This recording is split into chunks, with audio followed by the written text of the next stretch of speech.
आज Doubtnut app download करें। Doubtnut पर अपने सभी गणित, रसायन विज्ञान, भौतिक विज्ञान और जीव विज्ञान के डाउट्स का करो सफाया। बस प्रश्न की फोटो खींचो, एक ही प्रश्न को क्रॉप करो और तुरंत वीडियो सोल्यूशन पाओ। अभी डाउनलोड करें।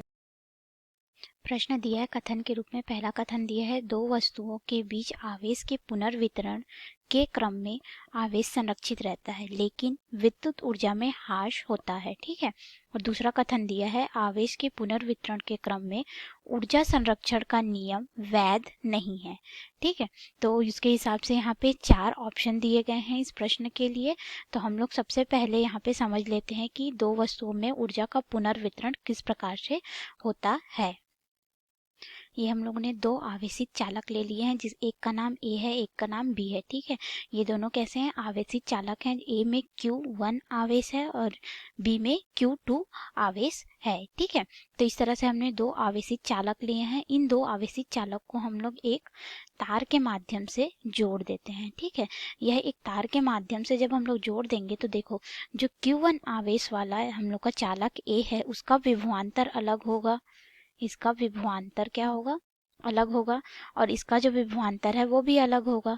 तो इन दोनों का विभवांतर अलग अलग होगा। तो हम लोग जानते हैं कि जब दो विभिन्न विभवांतर वाले चालक को हम लोग एक साथ किसी तार के माध्यम से या फिर हम लोग संपर्क में लाते हैं तो उनके बीच में क्या होता है? विद्युत धारा का प्रवाह होता है, धारा का प्रवाह होता है। ठीक है। तो धारा का जो प्रवाह होता है वह कैसे होता है? अधिक विभवांतर से कम विभवांतर की ओर धारा का जो है वो प्रवाह हमको प्राप्त होगा। तो इसी तरह से ये जो आवेश है, ठीक है, Q1 और Q2 दोनों आवेश फिर बराबर हो जाएंगे। ठीक है। ये दोनों में फिर क्या हो जाएगा? Q और Q आवेश हमको प्राप्त होगा। इस तरह से जो हम लोग को आवेश का पुनर्वितरण है वो प्राप्त होता है। ठीक है। लेकिन यह दो विभिन्न विभवांतर के बीच में होता है और इनमें जो धारा प्रवाह है वह कब रुकेगा? जब दोनों का विभवांतर समान हो जाएगा, यानी कि ए का और बी का विभवांतर जब समान हो जाएगा तो इनमें धारा का प्रवाह रुक जाएगा। ठीक है। लेकिन जब इस पे विद्युत धारा का प्रवाह होता है तो इनमें आवेश तो संरक्षित रहता है। यहाँ पे क्या होता है कि आवेश तो संरक्षित हो जाता है, आवेश संरक्षित रहता है। ठीक है। आवेश जो है वो संरक्षित रहता है क्योंकि जितना आवेश ए में है उतना ही आवेश बी में हो जाएगा जब इन दोनों का विभवांतर बराबर होगा। ठीक है। लेकिन जब हम लोग इसमें इस तार के द्वारा इसको जोड़ते हैं तो इस तार में ऊर्जा का, जब विद्युत ऊर्जा का प्रवाह होता है धारा के रूप में, तो यह उष्मीय ऊर्जा के रूप में और प्रकाश ऊर्जा के रूप में, कैसे? उष्मीय ऊर्जा व प्रकाश ऊर्जा के रूप में ऊर्जा का ह्रास करता है, यानी कि ऊर्जा को उत्सर्जित करता है। ठीक है। ऊर्जा की हानि करता है।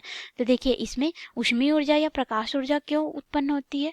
जब हम लोग इन दोनों पुनर्वितरित करने के लिए इन दोनों को आपस में एक तार से जोड़ते हैं तो हम लोग ये जो तार लिए हैं, ये तार या तो तांबे का होगा या तो एल्युमिनियम का होगा। ठीक है। या किसी चालक पदार्थ का होगा। ये जो तार है वो किसका होगा? चालक पदार्थ का होगा। ठीक है। चालक पदार्थ का। जब यह चालक पदार्थ का है तो इसका खुद का एक अपना प्रतिरोध होगा। ठीक है। उस प्रतिरोध को हम लोग R मान लेते हैं। तो इसका एक खुद का अपना प्रतिरोध है। तो इस प्रतिरोध में जब हम लोग धारा प्रवाहित होगी तो उसमें से क्या होगा? ये प्रतिरोध जो है वो गर्म होना चालू हो जाएगा। ठीक है। गर्म होना चालू होगा तो ये क्या करेगा? उष्मा ऊर्जा के रूप में हमको ऊर्जा की हानि प्राप्त होगी। ठीक है। और अगर हम लोग यहाँ पे इसको टंगस्टन का तार लेंगे तो क्या होगा? इसमें से जब धारा प्रवाहित होगी तो ये उष्मा ऊर्जा के साथ साथ हमको प्रकाश ऊर्जा भी देगा। ठीक है। तो यहाँ पे जो चालक तार है उसका कुछ ना कुछ खुद का प्रतिरोध होगा, जिस प्रतिरोध के वजह से यह क्या हो जाएगा? चालक तार गर्म होगा और हमको उष्मीय ऊर्जा व प्रकाश ऊर्जा के रूप में ऊर्जा की हानि प्रदान करेगा। परंतु इनमें आवेश का क्या होगा? संरक्षण होगा। ये जो आवेश का पुनर्वितरण होता है इसमें आवेश जो है वो संरक्षित रहता है। ठीक है।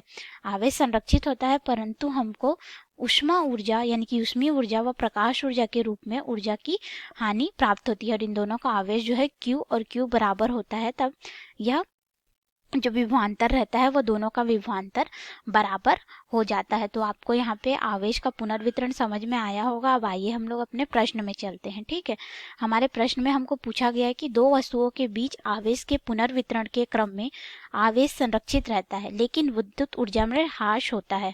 तो हमारा तो पहला कथन क्या हो गया, सत्य हो गया। हमने अभी भी देखा कि आवेश जो है वो संरक्षित था, जितना ए में आवेश रहेगा उतना ही बी में आवेश हो जाएगा, यानी कि दोनों के आवेश बराबर हो जाएंगे। जैसे कि अगर ए का आवेश ज्यादा रहा होगा तो वो बी को दे देगा, लेकिन पूरा अगर हम लोग मिला दे तो आवेश तो बराबर ही है दोनों को मिला के। ठीक है, तो हमारे पास यहाँ पे आवेश क्या हो जाता है, बराबर संरक्षित रहता है, लेकिन विद्युत ऊर्जा में ह्रास उत्पन्न होता है। क्यों ह्रास उत्पन्न होता है? क्योंकि ये जो हमने तार के माध्यम से इनको जो जोड़ा है उसमें क्या है, उसमें ऊर्जा और प्रकाश ऊर्जा के रूप में जो ऊर्जा की हानि होती है, इसलिए यह कथन सत्य हो गया। फिर बोला जा रहा है दूसरा कथन, आवेश के पुनर्वितरण के क्रम में ऊर्जा संरक्षण का नियम वैध नहीं है। मतलब कि ऊर्जा संरक्षण का जो नियम है वह लागू नहीं होता बोला जा रहा है। ठीक है, लागू नहीं है बोला जा रहा है, पर ऐसा तो नहीं है, इसमें तो आवेश संरक्षित रहता है। तो हमारा दूसरा कथन क्या हो गया, गलत हो गया।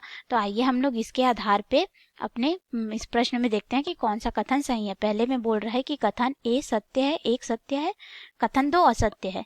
कथन एक की सही व्याख्या कथन दो द्वारा होती है। तो देखिए हमारा तो कथन दूसरा गलत है, तो ये तो सही नहीं लिखा है, तो ये तो हमारा गलत हो जाएगा। ठीक है, दूसरे में देखते हैं, कथन एक सत्य है, कथन दो सत्य है। इसमें भी दूसरे को सत्य बोला है, जबकि हमारा दूसरा क्या है, गलत है, तो ये ऑप्शन भी गलत हो जाएगा। ठीक है, फिर बोल रहा है कथन एक सत्य है, कथन दो असत्य है। हाँ, हमारा ये वाला ऑप्शन जो है वह सही हो जाएगा। ठीक है, तो हमको इस प्रश्न के लिए कौन सा उत्तर प्राप्त होगा, हमारा सी ऑप्शन, सी विकल्प हमको मिलेगा कि कथन एक हमारा जो है वो सत्य है और कथन दो हमारा क्या है, असत्य है। दोस्तों आपको समझ में आया होगा। धन्यवाद। कक्षा 6ठी से 12वीं से लेकर नीट, आईआईटी, जेई वो एडवांस के लेवल तक 1 करोड़ से ज्यादा छात्रों का भरोसा। आज ही डाउनलोड करें डाउटनेट ऐप या व्हाट्सएप करें अपने सारे डाउट्स 8400 400 400 पर।